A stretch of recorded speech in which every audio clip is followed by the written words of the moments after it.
Você até falou da confusão antes, Marlon, porque aqui a gente fala do jogo, né? Vamos falar do jogo. Para falar de futebol. De futebol, e essas confusões ficam do lado de fora, mas é claro que a gente cobra apurações. Tudo bem, Marlon? Boa noite. Boa noite, Edson Moura. Boa noite, Alagoas. No clássico das multidões, foi pobre ofensivamente e o torcedor saiu frustrado de não ter visto a rede balançar. O quinto clássico, pela vez primeira, a rede não balançou.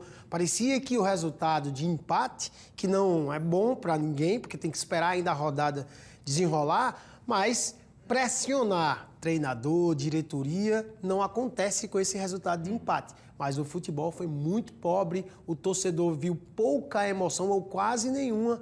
Então vamos ver o que restou da competência dos nossos editores para traduzir o que aconteceu no estádio. Vamos ver a narração do Bruno Protássio, que ele separou para a gente os lances e a gente comenta na sequência. Vamos ver.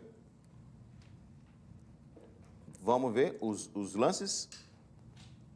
Daqui a pouco a gente vai colocar os lances, Marlon, mas antes da gente ajeitar aqui, eu fico com a impressão sempre de que, às vezes, no clássico, ninguém quer errar e aí acaba não jogando, não quer tentando. se expor, e aí, qual é a graça do futebol se ninguém for tentar? Ninguém quer se expor. Você tem a posse. Foi um jogo que o primeiro tempo, a posse toda do CSA, 65% da posse da bola ficou com o CSA no primeiro tempo. No segundo, foi o CRB que teve a maior posse. Então, o jogo inverteu de lado. No primeiro tempo, o CSA tinha posse, finalizou 2 vezes no gol. No segundo tempo, foi o CRB. E o grande lance do jogo foi uma defesa do Marcelo Carné, já próximo do final do jogo. Uma belíssima defesa. A equipe do CRB viu esse terminar melhor que o seu adversário. Mas quando a gente faz um apanhado geral, ninguém merecia outro resultado que não fosse o 0-0. Pois é, a gente já na sequência a gente vai colocar os lances, mas assim, não fica aquela impressão de que assim, no futebol de hoje em dia, né, com tanta tecnologia, tantas análises, né, desempenho, etc e tal,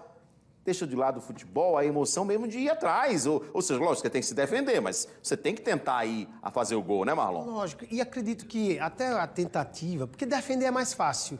Se defender é muito mais fácil. Mas teve algumas nuances táticas do lance da partida, mas vamos colocar logo aqui. Vamos ver. Vamos deixar de segurar e colocar na tela. Início do jogo, olha aqui, uma coisa legal. linda das torcidas, mas a beleza ficou mesmo só antes do apito inicial. Com a bola rolando, as equipes precisaram de 14 minutos para a primeira boa chegada. Lucas Barcelos recebeu na área, mas bateu muito mal. E o CRB tentou responder, mas Iago errou a pontaria. Aos 26, Rodrigo Rodrigues até acertou a rede, mas foi pelo lado de fora.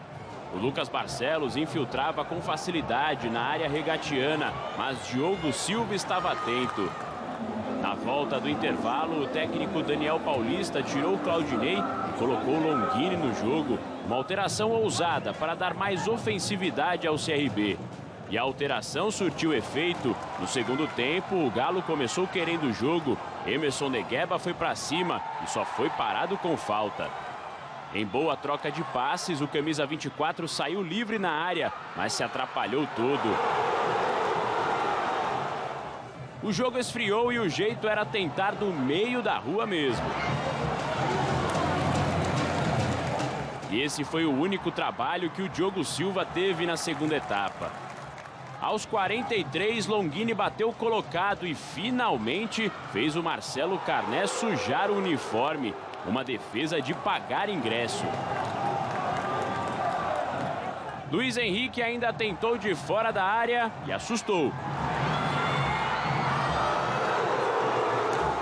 Mas o jogo terminou assim mesmo. CRB 0, CSA também 0. Eu particularmente gostei bastante da maturidade do meu time, assim, né? Principalmente sendo um clássico, né? Que tem a questão emocional forte, né? Então, né, a torcida deles apoiando a equipe deles. A minha equipe, na minha opinião, principalmente no primeiro tempo, teve um controle importante assim, do jogo. Em nenhum momento acelerou de qualquer jeito, criou as situações de lado, em termos de triangulação, tudo. Então eu saio satisfeito.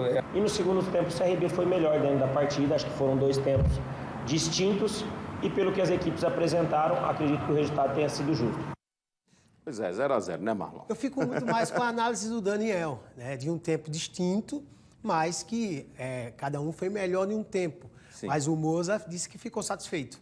Aí é tudo que o torcedor não quer ouvir. Já fica... Se você visualiza um time como foi no segundo tempo, principalmente, o futebol são 90 mais os acréscimos.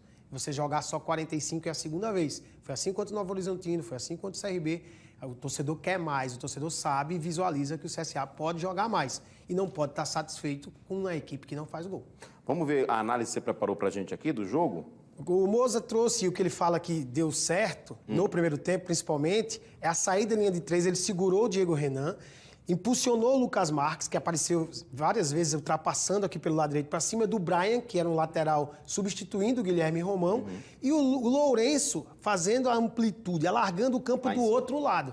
Então a equipe do CSA tinha posse, circulava, tinha qualidade para até chegar esse momento do terço final do campo. A partir do terço final do campo, a gente viu a sucessiva fase de finalização errada que o CSA cometeu. No segundo tempo, para mudar o panorama, a entrada do Longini, como o Protásio trouxe no VT, saindo um volante, mas não foi tão ousado assim, porque ele jogava com 3 volantes, ele ficou com 2 e um meia. Aquilo que o CSA já fazia, chama de espelhar aquilo que o adversário tem. Então ele trouxe o William Correia, que no primeiro tempo não participou do jogo, recuou ele e de frente ele tem qualidade para distribuir.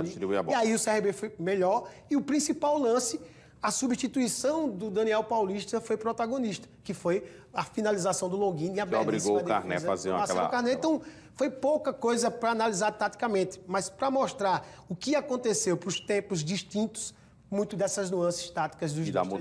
treinadores. Muito bem. Vamos ver como é que foi a classificação, porque lembrando que só foi o início da rodada. Então, assim, por mais que a gente vai ficar Qualquer feliz coisa agora fica- com a colocação fica legal, né? dos Ninguém dois, jogou né? ainda. Ninguém jogou. Aí o CSA subiu com um empate para a 8ª posição. Foi legal, mas tem muita gente que vai jogar ainda, né? Tá todo mundo igual. Só o CSA que foi para a 8ª com 12. Aí na próxima página da tabela a gente tem o CRB que também subiu 2 posições. Mas lembrando, só ele jogou. O CRB era o 13º, subiu para 11º com um empate. Mas aí tem todo mundo aqui para baixo para jogar ainda, inclusive, por exemplo, o Náutico tem 9, né? Se vencer, vai a 11, né? Aliás, vai a 12. 12 pontos já ultrapassaria o CRB. Lógico que tem muitos confrontos aí, não necessariamente o CRB vai cair para a zona de rebaixamento, mas está muito equilibrado ainda, né, Marlon? Isso, matematicamente o CSA não volta para a zona do rebaixamento e o CRB precisa de uma variação de combinação de resultados para que ele possa voltar. De sorte é que o futebol de Alagoas com empate somou um ponto. E é sempre bom analisar olhar do copo cheio do que do copo vazio. Do copo cheio é isso. É o CRB com 3 jogos sem perder, é o CSA pontuando mais uma vez de 2 jogos, faz 4 pontos e agora vai enfrentar a Chapecoense. E a equipe do CRB na próxima rodada enfrenta o Cruzeiro. Esse é o resumo do Então, início não da teremos semana. final de semana? Não, jogo. não me Todo mundo de escale folga. no final de semana. Todo mundo de ok? folga, muito você bem. fica já Mas amanhã procurando o para futebol- chamar a atenção da folga. Tá vendo aí? O P1 fica nervoso quando tem comenta folga. amanhã tá suspenso, não? Não. Não, amanhã você vem. Sabia Aí que você ia ter que me escalar. Depois sextou, né? Exatamente. Sextou sábado e domingo. Isso. Muito bem. Um abraço, Um Marlon abraço. Araújo. Obrigado, futebol aqui no Cidade, sempre com você. Amanhã o Marlon vai responder suas perguntas. O senhor vai estar na bronca amanhã. Pode mandar a pergunta pro Marlon, pode mandar o vídeo no 3023-7580, o nosso WhatsApp, que amanhã o Marlon responde, tá?